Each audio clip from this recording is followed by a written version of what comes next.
All right, YouTube, how you doing? Welcome back to the channel. It is Tuesday, February 4th. We have a 7-game NBA slate to dive into in today's video. Like we always do, I'm going to dive into each and every one of these games. I'll give you my prediction on the side. I'll give you my prediction on the total. We'll talk about any other plays like player props that we like within the game as well. But as always, guys, keep an eye down on the pinned comment. That'll take you to all of my final plays if that does interest you. Absolutely free down in the pinned comment what I'm actually rolling with myself. All right, YouTube, how you doing? Welcome back to the channel. I tell you guys I'm a dummy all the time. They don't suck. They've just been sucking. Get them down to -3 for more juice than Jose Canseco in his prime. Tell me you're new without telling me you're new. So don't go jumping down my throat in the comments, right? If you want to fade me, or if you do want to ride me, this still leaves a bad taste in my mouth, right? And remember, more chins, more wins. In terms of how we did yesterday, it was a good one. A 6-0 sweep of a night. Say hello to my little friend, the money gun. Let's go. A 6-0 night, and it was a big 6-0 night because we had a ton of full unit plays on the board. Tobias Harris over in points, cashes. Kings Timberwolves over, cashes. Jaden McDaniels 0.3 unit play, but for +120, cashes. Spurs Grizz under, full unit cashes. And then the Pelicans team total under. We split a full unit there in two different ways. Cashes as well. That was a big swing because that took us from in the red on the season marginally to now up over a unit on the season, which we shall take, right? Anytime we are in the green. So you know what? I've already abused it, but one more damn cha-ching because unfortunately, the good vibes do have to come to an end here. Now, I'm not going to drop the womp womp on this ride of the day, and I'll explain why.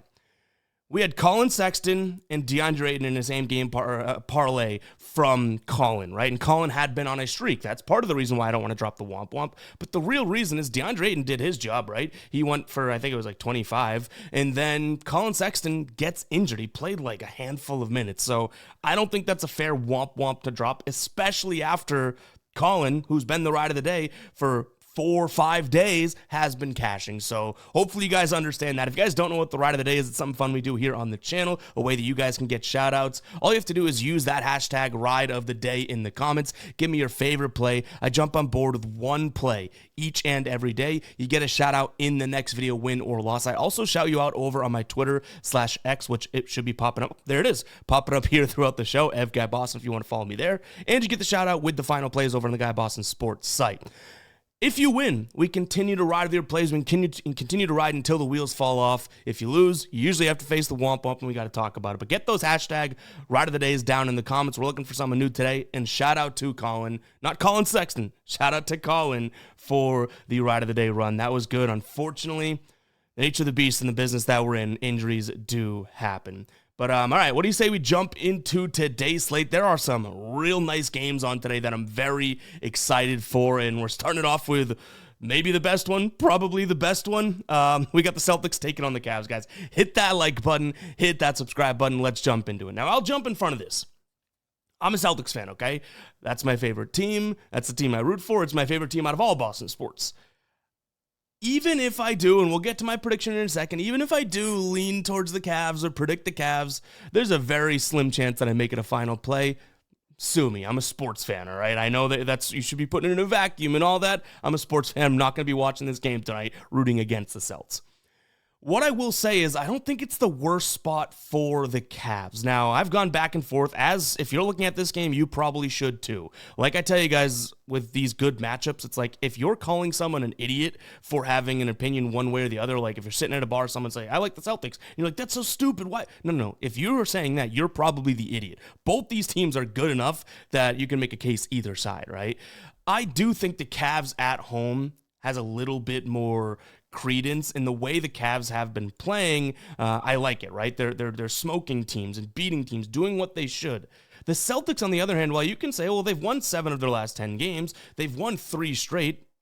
It hasn't been as pretty as I would like as a Celtics fan, right? Chicago, they smoke. I loved that game. But then the Pelicans, they let hang around. They win by 2. Great. Jason Tatum game winner. That cashed one of our parlays, so good. I'm not complaining. But then that Philadelphia game, you look at it, it's like, oh, in Philly, they win by 8. Good game. No, they were down like 26 points at one point. It was miraculous that they even won the game, never mind by 8 points. So this Celtics team, just something isn't clicking. That said, when they have these big games and when they play in these big games, I'm sure they're more likely to click. So I understand it, but I'm going to root for this game from a fan's perspective. Today, I don't think I'm putting my hard-earned bread on the Celtics. I'm going to lean Cavs minus the 2. I've seen some 1.5s out there as well. Where I do think the Celtics can make their impact is, though I kind of said I would say their defense hasn't looked as good as it has in the past, right? It's still a very good defense, and we know that we have a very good defense on the Cavs side of things. I'm thinking the defense comes through in this one. We saw that the last time they played back in December, right? And that was a 115-111 win for the Celtics. I want to say Jaylen Brown didn't play in that game, if I'm not mistaken. But either way, I think that that's sort of a score range that I could see this one slipping into as well. So I'm going to lean towards the under. Obviously, we have two phenomenal teams here. They could go over. You have Donovan Mitchell, Darius Garland, Evan Mobley, Jason Tatum, Jaylen Brown, Kristaps in the game. These guys can drop a million points on you themselves. I understand why someone might like the over there. When it comes to player props, couple things I would look at here. So first off, if we want to talk about the Cavs, I do think someone like Darius Garland could be in the mix today. His line is at 20.5 right now. I'd probably like it more at 19.5, no kidding. Last time he played the Celtics, he did have 22. And the thing I like about him is that he's going to get those pick and roll opportunities, which the Celtics, 2 ball handlers this year, not exactly that tremendous. The Cavs, second highest frequency in the pick and roll ball handler, second in terms of effective field goal percentage, and 4th in score percentage. Celtics guarding that, 25th in effective field goal percentage and 21st in score percentage. So Darius Garland could be a look here as well, I would say. Another spot I would consider, potentially Jason Tatum. I do think that, in these spots, in these big games, coming off of how he played against Philadelphia, I think he's going to roll a lot of momentum into that. My concern is that, the Cavs are so good defensively. Could they make it tough for him? But you look at what he's done against the Cavs in his past. 9 of his last 10 games, he's gone over his 24.5 points line. He's averaging 28 points per game against them. The 2 games this year, 33 and 33. I don't think you can go wrong with either one of those plays. Are they guaranteed? Nothing is, but those should give you pretty damn good chances. All right, next up, Philly taking on Dallas. We're going to have to wait this one out for a while, so we'll just talk about it quickly here, but obviously keep an eye on the final plays for anything that gets added or anything like that. The reason we're going to have to wait it out is there's a few injury. Well, first off, Anthony Davis still not playing in this one, so he's not making his Dallas debut yet. But on the Philadelphia side of things, Eric Gordon, Martin, Joel Embiid, Andre Drummond, the other Martin, all questionable here, right? Paul George out, so there's a ton of injuries. We don't even have lines yet for players on the Sixers side of things, because obviously if Embiid plays, that's going to be a massive deal, right? If things go like they have been going, I do think this Philadelphia team's playing some good basketball, and maybe Embiid getting in there, maybe he will just fit right in and play well. I mean, the Sixers team, you look at it in their last 6 games, they're 4-2 straight up, and 6-0 against the number, right? And that was majority of them being underdogs, so that should flip things, I guess, a little bit. But they're at home now. They're playing decent basketball, like I said. If they're fully healthy and Dallas is not, I'd probably lean Sixers. But again, this is kind of a weird one because we have seen the Sixers start to click a little bit, and that's been like the Tyrese Maxey show. Throwing Joel Embiid into the mix, not always going to benefit, but I think he is so good, and I think I just saw in the broadcast when they were playing the Celtics that when Paul George, Embiid, and Maxey all play, they're like 7-2 or something. So obviously the more healthy guys they have, the better. Joel Embiid is good enough. I know we all joke about it, but he's still very good. Maxey can still coexist with him. So if Embiid plays, I guess I'll lean Sixers -2. They're at home here. Total sitting at 225. Seems a little bit too low to me. You do have a Sixers team that, has been playing slow basketball, but actually their offensive efficiency has been killer in the last few games. 3rd highest offensive efficiency over the last 3 games. And you might be like, well, that's because the teams that they're playing, right? Sacramento, not the worst defense. Denver, not the best defense, but they're not playing scrubs is what I'm saying. Sacramento, Denver, and Boston are the 3 teams that they've played, and their offensive efficiency has been very, very good. We know Dallas on the season has had a good offensive efficiency. Hopefully they continue that here because I don't mind the idea of an over 225.5. The one thing I'll say about both these squads is they're starting to shoot a little bit more in the paint, and neither team is all that great at defending points in the paint for these teams. So again, for player props and everything, we'll probably wait out the injury report, even looking at, Dallas guys in the paint. It's like, is Embiid going to be there? Is Drummond going to be there? Like, we have a lot of question marks, obviously, to get to. But I'm going to lean Philly in the over for now. But it's kind of like, pencil it in because we obviously want to see how things turn out. Speaking of penciling in, man, I could do these transitions all day long. Prize picks. Can you pencil Patrick Mahomes in for over 0.5 yards? I can. I think he'll do that. You should too over on the PrizePicks app. That link will be down below in the description as well as the pinned comment. Right now, new customers, all you have to do is place a $5 entry. You're going to get $50 into your account. 5 for 50. Does that make sense? No, but they're doing it anyways. Go take advantage of it. If you've seen PrizePicks around, you've seen a bunch of commercials, you're listening to me, and you're like, I'm not going to try it. Now is the time. You're going to get this big game free pick in Patrick Mahomes and that $5 get 50 deal as of right now. It's really, really cool. And it's Taco Tuesday. Taco Tuesday. Didn't have the lung capacity for that one. Taco Tuesday, they discount players on their app on Tuesdays, and today is Tuesday. So go ahead and check it out, guys. That link will be down below in the description as well as the pinned comment. Let's jump back into these games. All right, moving on, Brooklyn taking on Houston. Houston coming off of a game yesterday in which they lose to the Knicks.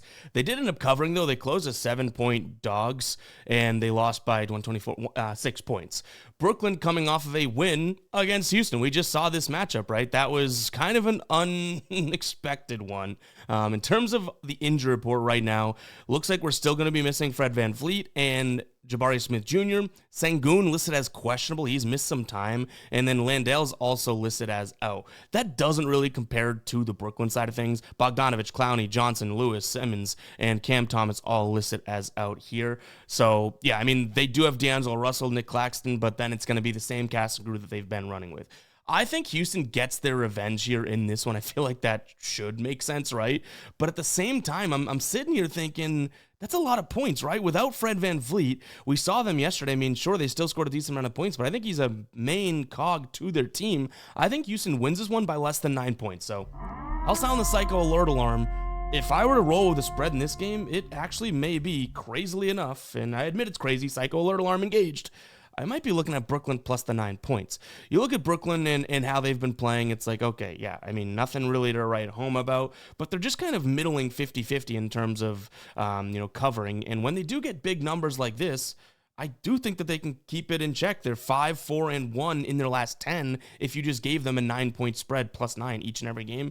And now they're at home. So, yeah, maybe that gives them a little bit of an edge. I do think, again, Houston should be able to beat them, but Brooklyn's very good at covering the isolation. Say what you want about their injuries, whatnot, good at covering the isolation. They're good at covering the pick and roll. They're not all that bad at covering the perimeter, and their interior defense has gotten better, especially when Claxton's healthy. So I think that they should just be able to keep this, make the I guess the Rockets have a little bit of trouble scoring and leading to them being able to keep it to 9 points. Again, it sounds like I'm trying to praise the Nets here, Brooklyn, but to me, it's just more or less if we can get a 9, 9.5, 10, it might be a value spot. I could be crazy though, which I've been known to be. In terms of what we have for a total, this one does strike me as a game that gets to 212, 213. So very slight lean toward the over, especially if Houston does come out and says, okay, you know what? It was cute that we only scored 98 points against you, but prior to that, we scored 119 against Memphis. We scored 118 against New York yesterday. I think it's time we up the ante a little bit. And on the road, Houston has hit 64% of their unders. I will say they've only hit the over 64% of their overs. I will say they've only hit the over in 33% of their games so far on back-to-back. So maybe that's something worth considering, but I'm going to lean towards the over. I know I'm giving Brooklyn a lot of credit, but I think that number is just a little bit too low. I don't think this is a massive scoring game. I just think that number is a little low. And sadly, player prop-wise, again, kind of coming up empty in this one. It's these first 3 games. I mean, Boston and Cleveland, we gave a couple, but not loving the player props so far either in the Philly and Dallas or the Brooklyn and Houston for different reasons, but not loving it. All right, Toronto taking on New York. I've commented, I've been talking to some of you guys in the comments too. This Toronto team, I really feel like I'm jinxing it, but I don't believe in what they have going on. That's not to say that they're not a promising young team. I do think that that's the case. But the way that they are playing, they're 8-2 in their last 10. They're 8-2 against the number. They're playing really well. You got them at home here. I understand it. But I just don't seem to believe in them. They're playing really good defense. That's one of the main reasons. I don't look at that team and say that's a good defense. You'd have no OG Anunoby here. It looks like Bruce Brown and Chris Boucher also listed as questionable on the Toronto side of things. I think the Knicks come in, and yes, they are obviously coming off a game yesterday in which they played. They did win. They are not good on back-to-back so far this season. They're also not that great on the road, but I think the Toronto era is up.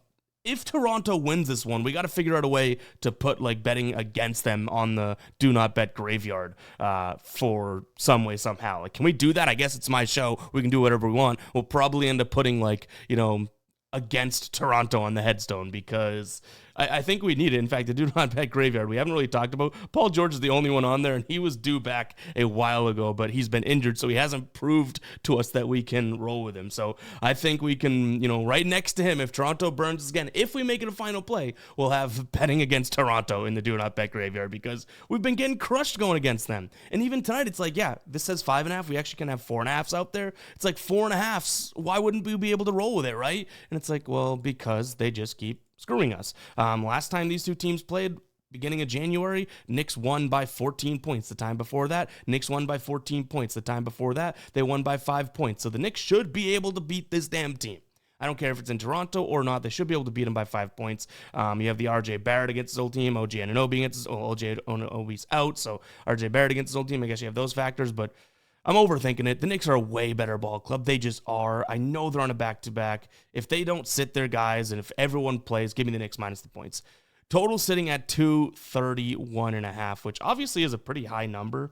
But the Knicks have been rolling, right? Like, I think this one does finish under because, again, I'm kind of naysaying Toronto's offense and all that. But I think if the Knicks are healthy, they can score a decent amount of points. So I'll probably maybe consider a Toronto team total under.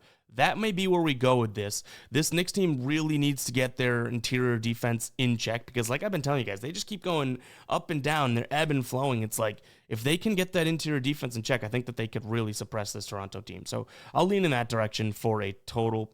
Player prop wise, like I mentioned, we do have a back-to-back, so anyone can sit out, but I do think that these are decent spots here for a potential Karl-Anthony Towns or something like that due to the fact that he should be able to score down low. This is a Toronto team that has had their ups and downs defensively down low, but I'm still calling BS on it. I think that Towns should be able to look okay against, Jakob Poeltl. And even if Scotty Barnes is helping out and whatnot, Scotty Barnes is vastly undersized compared to Cat, right? So his points line right now, 23.5. Last time he played them, 27. The time before that, 31. And then the time before that this year, 24. I think it could be a good spot for Karl-Anthony Towns against a Toronto team that is kind of middling against centers, right? I also don't mind Jalen Brunson. The problem now is that we're looking at their two, veteran stars on a back-to-back, and I like both of them to have good games. Can they both go off?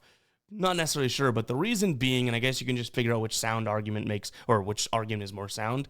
Jalen Brunson does fit the bill here in terms of being able to score on the pull-up, being able to score in isolation, and being able to score off the pick and roll. So those three things are pretty much Jalen Brunson, right? And he can still get into the paint, which, like I said, is part of the weakness that I see in this team. So yeah, I would look at that. I mean, he definitely hasn't had the game logs that Karl-Anthony Towns has had against Toronto, but it's a matter of time, right? Like 13, 12, and 20 this season against this Toronto team. He shot 38, 31, and actually 54 in that 20 game against them. But on the season, this dude is shooting at a nearly 50% clip, right? Like those other games, he probably just had bad nights, but maybe they're just defending him really well and they know how to cover him.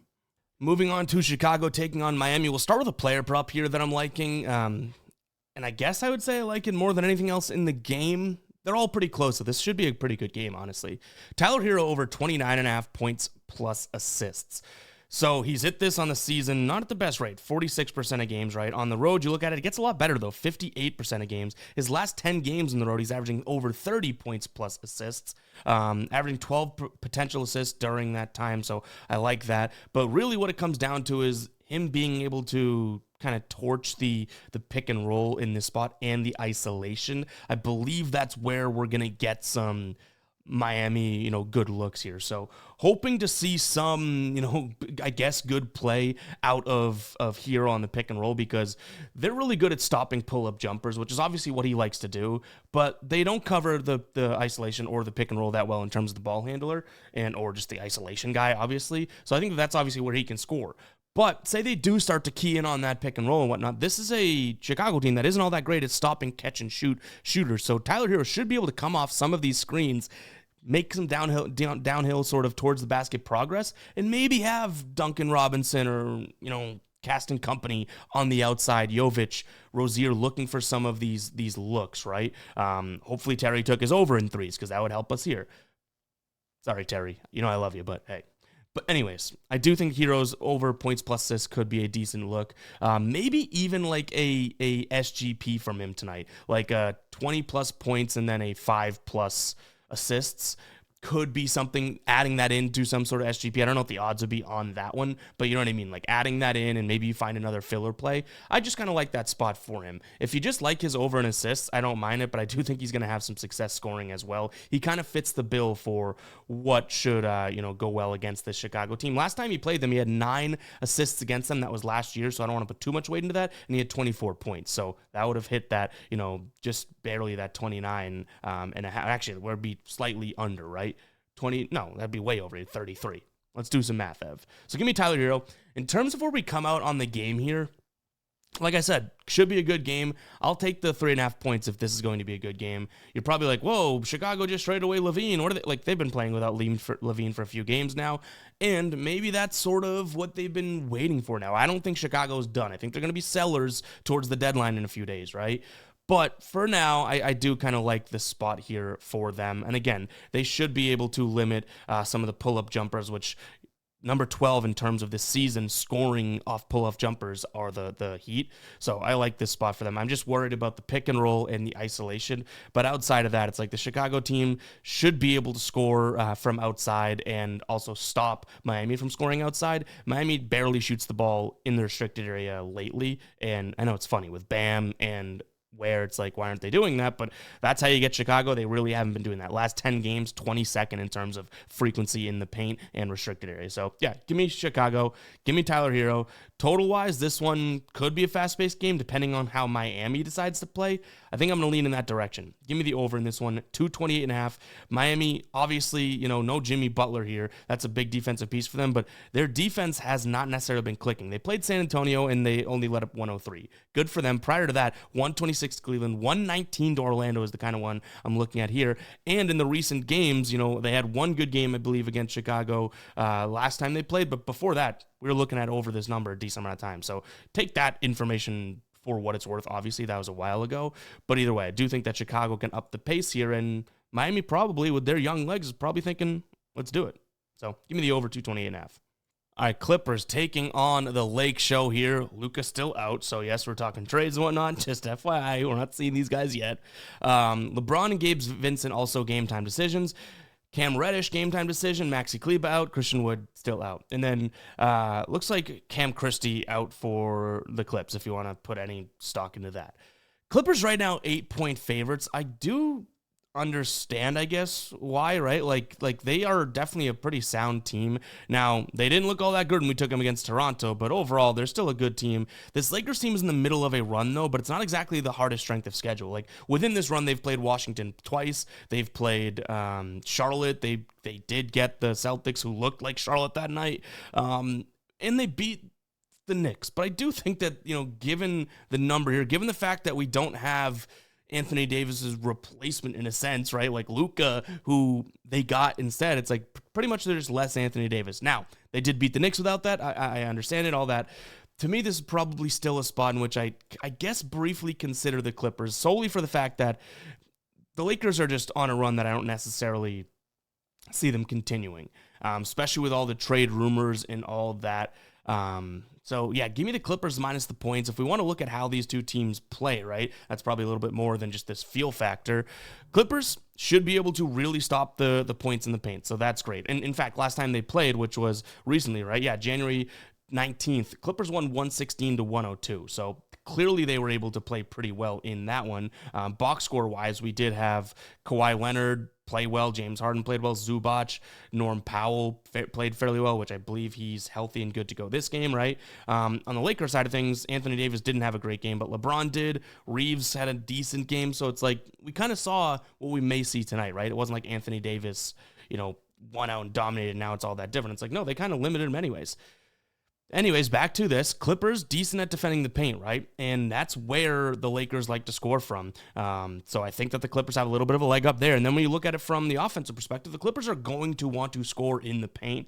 The Lakers cannot really stop, in the paint. So if we have two teams battling for the paint and wanting to win the paint, I think it's going to be Clippers all day long. My one little worry here, and the Lakers do have a few of these guys, the Clippers can really get beat with catch and shoot guys. And obviously, like I said, the Lakers have a few of those. So kind of concerned to me, like even Austin Reeves can turn into a catch and shoot guy to some degree, but you have Rui, who shoots a ton of catch and shoot. Even Dorian Finney-Smith the last few games has been. Gabe Vincent, Dalton, like, you know what I mean? There are some catch and shoot guys that can get hot. Now, are those the guys that I'm going to be like, oh, they're going to beat us in terms of our side? I guess not, right? Like, I'm probably splitting hairs at that point, but I think it's worth noting that they could kind of get beat on the catch and shoot. The other side of things, in terms of the type of player that could be good in this spot, so I guess we're talking player props now. Give me the Clippers minus the points. Now we'll talk some player props. I mentioned some names for the Lakers that I don't mind. I really think James Harden could have a decent spot here. I'm seeing a lot of similarities as to why we liked him against Toronto, and that ended up boding pretty well for us, right? Now his line is 21.5. Last time he played the Lakers, he only had 21 points, so he was right there, right? He shot 37% from the field. On the year, he's shooting 40%. So obviously he makes one more bucket. We're cashing that. And the thing that I like about this is the time before that, 23 points. The time before that, 23 points. He's been looking fairly good. And like I mentioned, this is a team that struggles against the pull-up, right? So I think that he could also knock in a couple threes as well. Last time he played them, even though he didn't have the best game scoring, he had 4 threes made. And he's hit the over in 52% of games this year at home, 52% as well. In the last 5, he's averaging 3 threes made with hitting 4 of his last 5. I feel like I just rattled off a bunch of numbers, but AKA, I don't mind James Harden in this spot. But I would say I don't mind him from that, like pull-up spot, like shooting the ball, because they cover the pick and roll really well, the Lakers. So it's not like I see him coming off scoring a bunch there. They're not all that great against isolation, but if they isolate, and they collapse, yeah, maybe he'll get to the paint. But obviously he's going to run a lot of pick and roll. So I'd like him to shoot as well as potentially some isolation points for James Harden. So that's where I'd go there. In terms of what we have from a total, I like the idea of the Lakers on the road, but can we really say they're on the road? I guess we can, because obviously they're not in the same arena anymore, but I'm going to go Lakers team total under. I think that this should be a spot in which, the Clips give them some trouble, and let's make sure we can get, what number can we get right now, just so I can get an updated line for you guys so we know what we're talking about here. Lakers right here. Lakers under, I don't mind it. Lakers under 109.5, 108.5. Don't really mind that. Again, last time they played, it was a 102 game in the same matchup for them. So maybe a Lakers team total under for total. All right, Portland taking on Indiana. You got two teams that are playing some really good basketball. This Portland team that we were early to them being good and then started to kind of like not like them against the Suns. They win 2 games in a row against the Suns. They won last night as, what were they, 4-point dogs, 5-point dogs. Indiana coming off of a win, but not covering against Utah. But again, 8-2 in their last 10 games. Same with Portland. Both teams playing really, really well. I think it's kind of dumb to just like fade Portland at this point, right? Like, I kind of get that. They should be able to score in the paint. They should be able to stop Indiana in the paint. So I'm getting that. I mean, Miles Turner we're seeing as a game-time decision, getting injured, right? Thibault may be coming back for Portland. He's unlikely to play, but listed as questionable. So we'll see in terms of those guys, but I think I'm going to lean Portland in this spot again. If you guys watch the show a lot, you guys know I go right to paint in terms of Portland, right? I used to joke at the beginning of the year about being like the Portland Whisperer because someone in the comments gave me that nickname, and now all of a sudden they're actually a viable team, and it's like, maybe we should be more or less happy about that. But all jokes aside, this is a team that really does perform well in the paint. The thing that's made them a lot better recently is that their perimeter defense has been pretty damn good. Like, they've been playing really well in the perimeter. The only thing that can get them here, and I do think it can get them, is the fact that Indiana is a really good pick and roll team. And Portland, even though they've been playing some good basketball, very much struggle against that pick and roll. They should be able to stop catch and shoot, pull-ups, isolation to some degree, but pick and rolls are really where they struggle. And yeah, who's going to be the pick and roll guy here for this team, on the Pacers? It's going to be Tyrese Halliburton. So yes, we got burned by him a couple games back, but I don't mind his points plus assists here. Last time he played them, he had 38 points plus assists. He had 28 points, I think 10 assists, right? So good matchup for him overall. Again, coming off that pick and roll. He did burn us last time, so I guess potentially it depends. He was close last time, so I'm not all that butthurt about it. But if he does struggle again, we're going to be sitting here being like, Are we looking at a potential spot on the DMB graveyard for him? But again, he's looked good against Portland. In fact, dating back to last year. So this most recent game that I mentioned, the 28 and 10, great. Last year, his assist situation was a lot different, right? He's dropping a bunch of dimes, but 42p plus A and then 38p plus A. Those are last year. So Haliburton could have a decent game here. Now, he is on a back-to-back, right? Back-to-backs this season hasn't necessarily looked all that phenomenal. In the year, he's only hit the over in 2 of 6 back-to-back games. But again, I think the situation kind of fits him pretty well. So I'll take a peek at Tyrese Haliburton. Even if we just look at his points, I think that he can get to 18 today, 18, 19 today. So decent spot there. I haven't really said where I've gone with the spread, but I think I've alluded to it. Portland plus the points. Do I love it? No, I think this is one where you can make an argument for both sides, but I think it's silly to be betting against them right now, especially with the defense. So I'll lean in that direction. Total-wise, I'm going to look at the under. If I think Portland keeps this game close via defense, I honestly think that they kind of slow the Pacers down. I could see this one finishing right around 230, so maybe a couple buckets off of the total, but I'll still lean towards the under there in that spot. And again, taking a peek at Haliburton. But guys, that wraps up for today's show. I know we don't have like this slate. Like I said, there's some really good games, but we're waiting on injuries and all that. So obviously, like yesterday, pretty damn clear what we liked, and we rolled with a lot of final plays. We're going to be in the lab today because it's kind of a weird slate, even though we have some good games. You know what I mean? From a betting perspective, it's a little weird. From a fan perspective, pretty good slate. So keep that in mind. Keep an eye down in the pinned comment. It'll take you to the final plays. If you made it this far into the video, go ahead and comment, I guess, 31. You made it past the 31-minute mark. And like I tell you guys at the end of a lot of videos, truly means a lot. You may be thinking you're just commenting 2 numbers, but essentially you're telling me I just made it to the end of your video, and that means a ton to someone that loves making videos and putting out the content and grinding for you guys. You know what I mean? Like, it's, yes, only 2 letters, or 2 numbers, I should say, obviously, but you're telling me something way more than that. That's pretty damn sappy, but it's the truth, all right? So I'll catch you guys in the next one. Peace out.